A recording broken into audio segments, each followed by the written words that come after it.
Red టీవీలో మీ వ్యాపార ప్రకటనల కోసం ఈ నంబర్ ని సంప్రదించండి 6281747728.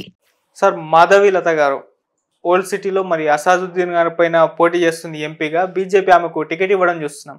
అయితే ఇప్పుడు కొన్ని క్వశ్చన్స్ రైజ్ అవుతున్నాయి సార్. అదేంటంటే బీజేపీ వాళ్ళు ఈమెకు ఎందుకు ఎంపీ టికెట్ ఇచ్చారు, ఎలా నమ్మారు, డబ్బు ఉందని చెప్పేసి ఈమెకు టికెట్ ఇచ్చారా అని కూడా క్వశ్చన్స్ చేస్తున్నారు. అసలు ఈమె గురించి ఏం తెలుసని ఇచ్చారని కూడా అంటున్నారు. అయితే కొంతమంది ట్రోల్ కూడా చేయడం చూస్తున్నాం యూట్యూబ్ లో, ఈమె మహానటి అని చెప్పేసి. మరి ఇవన్నిటికీ మీ సమాధానం ఏంటి, మీ ఒపీనియన్ ఏంటి సార్ దీనిపైన? ఆ ఛానల్ అతనికి ముందు ధన్యవాదాలు. మహానటి 1, మహానటి 2 అని చేస్తున్నాడు. మహానటి అన్నందుకు నెటిజన్ చాలామంది తిట్టారట. మహానటి, నిజమైన మహానటి సావిత్రితో ఎలా పోలిస్తావు, ఈవిడిది పెద్ద ఫ్రాడ్ అని. అంచేత మహానటి 2 కూడా చూడండి అన్నాడు పాపం, ఇంకేమనలేక. అది ఇవాళ ఎప్పుడు రిలీజ్ అవుతాం గట్ట యూట్యూబ్లో. మహానటి 2 అని 20 నిమిషాలు పెడుతున్నాడు అనమాట. ఇతను చేసిన వీళ్ళ హాస్పిటల్ చేసిన అరాచకాలు, కోవిడ్ టైంలో రోజుకి ₹1,00,000 ఛార్జ్ చేశారట. మాది ప్రాఫిట్ ఓరియంటెడ్ కాదని ఈవిడ చెప్పిన క్లిప్ ఒకటి వేసి, తర్వాత బాధితులు ఉంటారు కదా చచ్చిపోయిన వాళ్ళు, వాళ్ళ తాలూకు వాళ్ళు మాట్లాడినవన్నీ మళ్ళీ క్లిప్పింగ్ చేశాడు. చాలా చాలా చాలా పెద్ద కమర్షియల్ వాళ్ళు. ఈవిడ పెద్ద పెద్ద బ్యాక్గ్రౌండ్ ఏం కాదు. ఈవిడ ఏదో ఎక్కడో పడ్డాడు అతను మంచి బిజినెస్ మ్యాన్. అతను కూడా సినిమా కథలు వినటం, అలా లోకుగా ఉంటారు కదా అసిస్టెంట్ డైరెక్టర్లు, కథ చెప్పడానికి రావడం, ఒక 5-6 నెలలు తిప్పుకోవడం, పంపేయడం. Both are like that. అందరూ ఒకటే కలుస్తారు, ఒకే టైప్ మనుషులు కలుస్తారు. ఇది ఎక్కడో కలిసింది ఈవిడ చేసుకున్నాడు. అది వ్యక్తిగతంగా పక్కన పెట్టినా కూడా ఆవిడ చెప్పే అన్నీ అబద్ధాలే. ఎలా నమ్మారంటే ఏం చేస్తారు, ఇంకా ఓవేసి మీద నిలబడే దమ్మున్నవాడు కావాలి. ఏ దమ్మున్నవాడు? దమ్ము అంటే మామూలు దమ్ము, తొడగొట్టే దమ్ము కాదు, డబ్బులు పెట్టేవాడు ఉండాలి. సరే ఎవడో డబ్బులు పెడతాని వీడి గురించి ఎవడో చెప్పారు, సరే నిలబడమన్నారు. వాళ్ళకి ఎలాగా పెద్ద సీన్ లేదు. ఇక్కడ తెలంగాణలో కొంచెం ఉంది, అందులోనే ఓల్డ్ సిటీలో ఇంపాసిబుల్ టు ఆయన మీద గెలవటం. ఓవైసీ మీద ఎడ్యుకేటెడ్, డబ్బులు ఉన్నవాడు, ముస్లిం ఏరియా, అది సగం పాకిస్తాన్ అది. అక్కడ నువ్వు ఎలా గెలుస్తావు? అయినా కూడా నేను అది చేశాను, ఇది చేశాను అని అన్ని అబద్ధాలు. చేసిన దాంట్లో నువ్వు నిజంగా నిజాయితీ పరురాలు అయితే 100% ఫ్రాడ్. ఆ హాస్పిటల్లో ఒకసారి దాని మీద డౌట్ ఇది ఇచ్చి భూసేమని వచ్చింది. వీళ్ళు చేసిన అరాచకాలు during the time of pandemic, Covid problem ఉన్నప్పుడు అవన్నీ క్లిప్పింగ్స్ మీకు అందరూ దొరికితే చూడండి. నేను ముందే అనుకున్నాను, కానీ లాస్ట్ టైం మీరు అడిగినప్పుడు ఎందుకు చెప్పలేదంటే నేనేది వ్యక్తిగతంగా విశ్వనాథ్ మీద వాళ్ళ పెళ్ళ మీద చెప్తున్నాను అనుకుంటారని చెప్పలేదు. అతని గురించి మామూలుగా విన్నది ఏంటంటే అతను పెద్ద ఎక్సెంట్రిక్ ఫిలో. ఆ ఎక్సెంట్రిక్ ఫిలో ఈ కథలు వింటాడు, కూడా సినిమా తీస్తానని వినేయటం, ఐడియాలు తీసుకోవడం, పంపించేయడం. బట్ ఈడు ఆడిది సినిమా తీయడు. అలాగా ఆ బాధ్యతలు ఉంటారు, సినిమా బాధ్యతలు. వాళ్ళు నాకు చెప్పారు ఒకసారి ఎక్కడో కలిస్తే, ఈయన పెద్ద ఇదండి వింటూ ఉంటాడు, అతని గురించి చెప్పారు. ఇప్పుడు అతను భారీగా ఇతను ఖాళీగా ఉంది, ఏదో విధంగా బీజేపీతో కలిసిపోతే చాలా పనులు అవుతాయి. అలా నాకు ఉంటుంది. నీకుంటే నువ్వు అభిమానించి మోడీ గారిని, ఆ పార్టీని అభిమానించి పార్టీ గురించి మాట్లాడాలి. ఇప్పుడు మనం ఇక్కడ మాట్లాడుకునేది ఏంటంటే వాళ్ళు అటువంటి వాళ్ళు ఇక్కడ ఎందుకు నమ్మారని అడిగావు నువ్వు. నమ్మకం ఏం చేస్తారు? ఇంకో క్యాండిడేట్ ఉన్నాడు అక్కడ. బీజేపీలో పెద్ద పెద్ద క్యాండిడేట్లు ఉంటారు అక్కడ. పెద్ద పెద్ద ఏంటంటే పేరు ఉండాలి, ప్రఖ్యాతులు ఉండాలి, డబ్బులు ఉండాలి కదా. పేరు ప్రఖ్యాతి ఉన్నా లేకపోయినా డబ్బులు ఉన్నాయనే ఉద్దేశం ఈవిడ కాదు. ఈవిడ చాలా మిడిల్ క్లాస్ నుంచి వచ్చిన ఇదన్నమాట. స్త్రీ శక్తి బొంగు ఇది అంటుంది కదా, ఏం కాదు. కానీ స్త్రీ శక్తి లేదు, గాడిది గుడ్డు లేదు. వీళ్ళు చేసి వీళ్ళు వసూలు చేసిన డబ్బులు విరించేలో అన్ని బిజినెస్. అతనికి ఏది పెడితే బాగుంటుంది అనేది. మరి దాన్ని అంతం చూస్తాడా? చూడలేకపోయాడు. సాఫ్ట్వేర్ పెట్టాడు రామలింగరాజు కంటే ముందు. ఎక్కడ వేసాడు గంగ అక్కడే ఉన్నాడు. ఇప్పుడు ఒక 500 కోట్లు అనుకో, 500 కోట్లనే ఉంది ఆ కంపెనీ. అలాగే వెళ్తాడు, దాన్ని పెద్ద లెవెల్కి తీసుకెళ్తాడు. ఇతని తర్వాత ఒక 15 సంవత్సరాల తర్వాత వచ్చాడు ఇన్ఫోసిస్ మూర్తి గారు. ఓకే, వాళ్ళు మొట్టమొదటి నుంచి ఒక ఇంప్రెషన్ తీసుకుంటూ వస్తున్నారు. ఆయన మీద ఉంది కొంత స్టోరీ. వాళ్ళ మీద వాళ్ళు కూడా హిపోక్రెట్స్ అని. ఇక్కడ ఈ అమ్మాయి పెద్ద హిపోక్రెట్. ఈ అమ్మాయి అయితే వాళ్ళ హస్బెండ్ అయితే బోత్ ఆఫ్ దమ్ ఆర్ హిపోక్రెట్స్. ఒక్క పని లేదు, మేము ప్రాఫిట్ ఓరియంటేషన్ కాదు కదా అంటుంది. సిగ్గులేదట్టి చెప్పడానికి. డైరెక్ట్గా యూట్యూబ్లో ఉన్నాయి మీరు చేసిన అన్యాయాలు.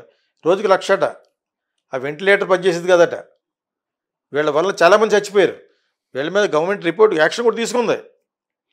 దాన్ని మళ్ళీ డబ్బులు పెట్టి సర్దేశారు.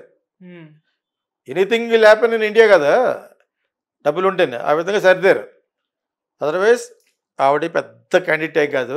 జనాలు నమ్మేసి అంత ఇప్పుడు చేయమని పోనీ ఇప్పుడు ఉంటారు కదా, ఇప్పుడు చాలా అప్పుడు కోవిడ్లో చేసిన వాళ్ళందరికీ ఆ ఫ్యామిలీస్ అందరికీ లెటర్ గివ్ మనీ, కాంపన్సేట్ చేయి. పెద్ద బిజినెస్ అది. బిజినెస్ లేకుండా చేయడానికి అతను ముందే రెడీ కాదు. ఓన్ కొలీగ్స్నే కట్ చేసేవాడు. నాకు వాళ్ళ కొలీగ్స్లో చెప్పారు నాకు. అతని దగ్గర ఎవరు పర్మనెంట్గా ఎందుకు పనిచేయరంటే వాళ్ళు వెళ్ళిపోతారు, వాళ్ళని వాడేసుకుని వదిలేస్తాడట. అంచేత అలా వెళ్ళిపోయిన వాళ్ళ పేర్లు ఎందుకు, వాళ్ళకి మళ్ళీ గొడవ వస్తాయి కాబట్టి అనకూడదు. నాకు 2-3 ఫ్రెండ్స్ ఉన్నారు, వాళ్ళు they are in very big position. Okay. వాళ్ళు వేరే కంపెనీలో చేరిపోయారు. వాళ్ళు బాగా చదువుకున్నారు, ఐఐటి, ఐఐఎం. ఇతను అక్కడి నుంచి వచ్చినట్టే, ఇతను ఇంటెలిజెంటే. కాకపోతే స్వతహాగా బుద్ధి ఉంటుంది మనిషికి, చాలామందికి ఉంటుంది. నేను చెప్పిన వాళ్ళకి ఉంటుంది. ఆ బుద్ధి నుంచి బయట పడలేం మనం. That is called characterization. చాలా గొప్పవాడుగా ఉంటాడు. ఒకప్పుడు నేను ఇళయరాజా గురించి ఏదో అన్నాను ఫీల్ అయ్యారు. నాకు కావాల్సినంత దగ్గరగా మీ ఎవరికే కాదు, నేను అంత క్లోజ్. నా సినిమాలన్నీ ఆయనే చేశాడు. నేను బుద్ధి గురించి మాట్లాడాను. నా బుద్ధి బాగుండకపోవచ్చు, అతని బుద్ధి బాగోలేదు. ఎందుకన్నా అంటే అతను చాలా హైట్కి వెళ్ళిపోయాడు. ఎవరో వెళ్ళని అంత హైట్కి వెళ్ళి అంత జీనియస్ అతను. అవార్డులు రావట్లేదు, నువ్వు అవార్డులు తీసుకో వెళ్ళి లాబింగ్ చేయాలని చెప్పింది నేను. ఇప్పుడు అతనికి బయోపిక్ కూడా తీస్తున్నారు, అది కూడా అడగాలి మీరు. ఓకే. సో నేను దాజాకి దగ్గర కాబట్టి, చాలా చాలా దగ్గర కాబట్టి, నాకు వేరే మ్యూజిక్ డైరెక్టర్ లేడు. ఆయన వద్దనుకుంటే నేనే చేసుకున్నాను మ్యూజిక్. అలా ఎందుకు చెప్తామంటే, బుద్ధి ఎందుకు చెప్తారు మీరు? వ్యక్తిగతం చెప్పాలి. వ్యక్తిగతంగా చెప్పకపోతే నీకు ఎలాగర్థమవుద్ది? Why Rahman has come out, ఆడి క్యారెక్టర్ ఏంటి, ఎన్ని ఉన్నాయి కదా. మ్యూజిషియన్లో అందరికీ సగం మంది ఎక్స్ప్లాయిట్ చేసి వాళ్ళ క్యారెక్టర్లు బాగోవు, ఇంక్లూడింగ్ కీరవాణి. ఎందుకు చెప్పాలి. చాలా శ్రీవోషులు ఉంటారు ఇక్కడ, అప్కమింగ్ ఉంటారు కదా. వాడికి వెళ్తే నాకు ఎలాగ ఇచ్చేస్తారా వాడేవాడు. అక్కడ ఉన్న పాలిటిక్స్, మ్యూజిక్ ఫీల్డ్లో ఉన్న పాలిటిక్స్ ఎక్కడా లేవు. అదేవిధంగా ఇక్కడ విశ్వనాథ్ అంటారు అతన్ని.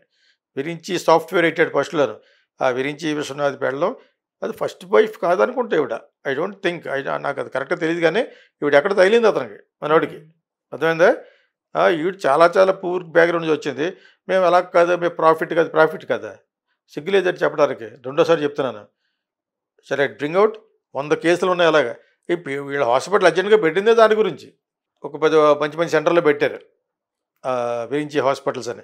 అక్కడ జరిగిన అన్యాయాలు మీరు వచ్చే ముందు చూస్తున్నాను, నాకు ఎవరో పంపించారు. అదే అతనే ఇందాక ఒక ఛానల్ పెట్టాడు కదా, మహానటి 1, మహానటి 2 చేసినాడు. అతను దాంట్లో పెట్టినప్పుడు చూపిస్తున్నాడు.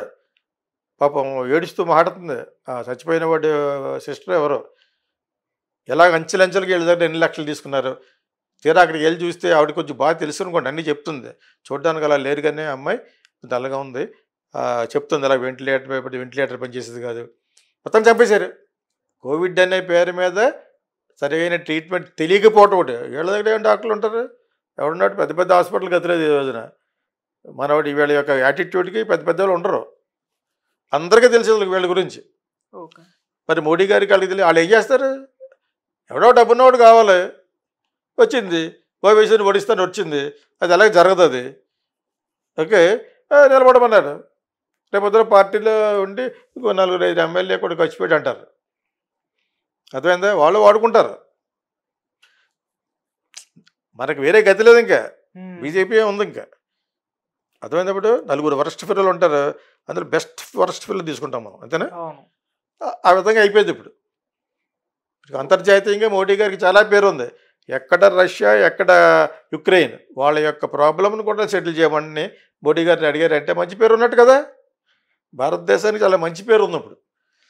ఆ విధంగా ఈ ఒక్క పార్టీనే నమ్ముకున్నాం కాబట్టి వాళ్ళకైతే దొరికింది ఈ అమ్మాయి. అవి చేస్తాను, ఇవి చేస్తా అని చెప్పేసి. వాళ్ళకి తెలియదేంటి, వాళ్ళు పొలిటీషియన్ కదా.